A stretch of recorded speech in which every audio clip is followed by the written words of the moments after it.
నమస్కారం. నా పేరు శ్రీరామ్ శర్మ.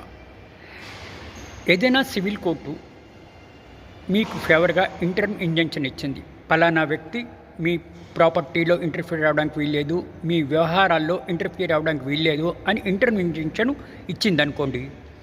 అది వైలేట్ చేస్తే, ఆయన ఇంప్లిమెంట్ చేయకపోతే పోలీస్ కంప్లైంట్ ఇస్తారా? పోలీస్ కేసు పెడతారా? కాదు. Jammu and Kashmir high court single judge justice Javed Iqbal ఒక తీర్పిచ్చారు.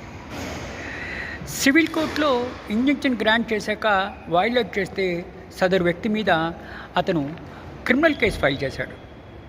ఇట్లా క్రిమినల్ కేసు ఫైల్ చేయడానికి వీలు లేదు, క్వాష్ చేయండి అని ఆ రెస్పాండెంట్ డిఫెండెంటు హైకోర్టులో క్వాష్కు పెడితే అది క్వాష్ చేస్తూ ఈ విధంగా ఆదేశాలు ఇచ్చారు.